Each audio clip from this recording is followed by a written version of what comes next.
Yo, what is really good, my dudes? Today is Monday, April 23rd, 2018, and we got another RuneScape update for y'all. So today we get another patch week filled with some interesting things here and there. Without any further ado, let's jump right into the video and see them. Let's go.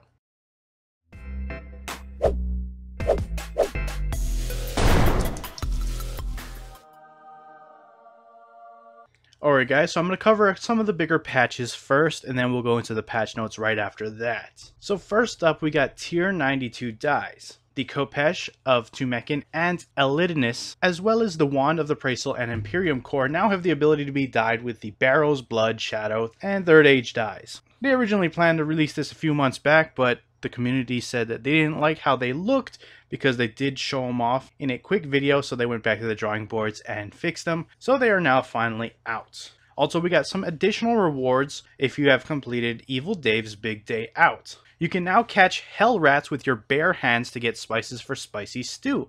When you eat a spicy stew, you are now much more likely to get a positive stat boost, and when you do, the boost will be between +2 and +5. Although I heard people saying that it can go up to +6. I don't know if that's a bug and will be fixed, but just know that that's a possibility.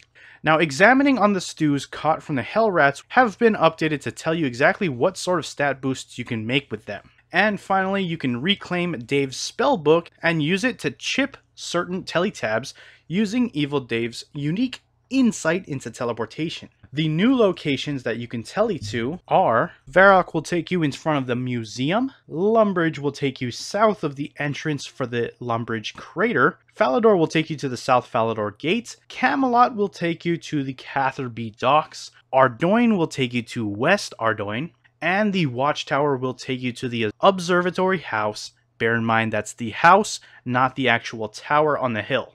They've also made several improvements and changes to many of the interfaces in the game world, the most notable being the Makes X interface that you're seeing on screen right here. So this is what it looks like now. So those are actually pretty neat updates. Now, unfortunately with this update, there actually were some pretty big bugs that leaked into the game. I have a list of the known issues right here that Mod Shawnee has posted on Reddit. So you can pause the video real quick if you want to see them off. I just feel like I wouldn't be doing my due diligence if I didn't let you guys know that these came with the update. I don't know if they are going to be hot fixed quickly, but at the time that I'm making this video, they are currently still in the game. The most notable is basically the search functionality in the GE is pretty much broken because if you hit the backspace, the search field will take you back to the offer window, and if you happen to type I or B, because those are now hotkeys for the GE, they will clear your search results in your search field. I know the QA team gets a lot of flack for these kinds of things, but honestly, it's not entirely their fault. I'm not saying that this is not their fault in this particular instance, but it's not always their fault that these kinds of things come into the game. For example, I know that the bank teaser that came out a couple of months ago, you didn't have the functionality of choosing your bank presets 1 and 2. You basically couldn't set those to whichever bank preset you wanted. The QA team actually caught this in QA testing, informed the higher-ups, but they still pushed the update out, even though this big feature was not available, and then it eventually got put out later. Again, I'm not saying that this particular instance right here isn't their fault, but it's not always the QA's fault. I just want you guys to understand that they do get a lot of flack, and I would say it's not always warranted. That being said, I really hope these get fixed in a very swift manner. I just wanted to be a little more thorough and let you know about these bugs that are now in the game, at least the time of this video. Anyways, guys, let's shift gears now and move on over to the complete patch notes and see what the rest of the game has to offer for today's update. So let's go check it out. Amended the lighting of the Varrock armor tier 1 through 3 to fix some inconsistency with the player's skin color when wearing the armor. The animation which plays whilst praying will now be cancelled if the player moves. Scroll bar will no longer occasionally appear in the inventory when Legacy interface mode. Imperium Core now sits better in your hand when equipped. Fixed an issue where Quest Accept interface for rat catchers was appearing incorrectly after the quest was already started. Prevented and corrected a situation that prevented progressing through our man in the north after committing to a pure reset at a certain point in the quest. Stop the player getting stuck in a sheath position whilst completing Children of Ma if Legacy Combat Mode was active. Removed an old achievement message from the World Wakes. Clicking out of the All Fired Up Inferno adds reward message now completed the respective tribal task as expected.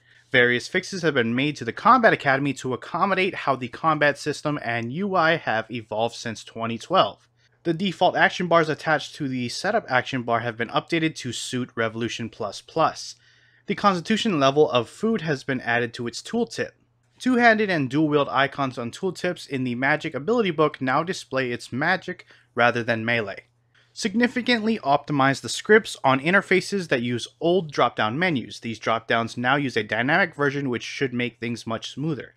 The Make X interface, Herald Cape, clan settings, and clan keywords have been visually updated. Fixed an issue where a scrimshaw could be activated and deactivated to preserve charges. Hex Hunter Bow tooltip now correctly displays item charge. The options to disable specific chat windows from the chat settings interface has been removed. The chat windows can instead be closed as normal and reopened from the ribbon. They're available on a mouse over on the social window, as well as possible to set on the custom ribbon. Reduce the spam warning messages you are standing in a summoning free area in GE. The keybind for searching for the Grand Exchange has been changed from enter to spacebar. You can now once again use the chat box whilst in the Grand Exchange. The enter button will work as a keybind to enable the use of the chat box. Can no longer trigger the action bar whilst in the Grand Exchange. 6th slot in the Grand Exchange is once again blue rather than gray. The search results in the Legacy interface mode now appear on a brown background. Missing blocking around Red Dragon Isle has been corrected. Some map blocking in the Varrock area has been re-added. Some restrictions have been added to the safe zone in the Red Portal at Clan Wars. Also at Clan Wars, a cross option has been added to the barrier in the Red Portal. Fixed an issue where you could stack infinite run buff icons on your buff bar. Fixed an issue where the Merchant District head override was not being saved to outfit presets. The Tier 6 Zephyrium arrows in the Smuggler's Shop within a dungeon have been increased slightly to bring them in line, up from 293 GP to 515 GP each. For some reason, they was cheaper than the Tier 5 Fractite arrows, which remain the same at 396 GP.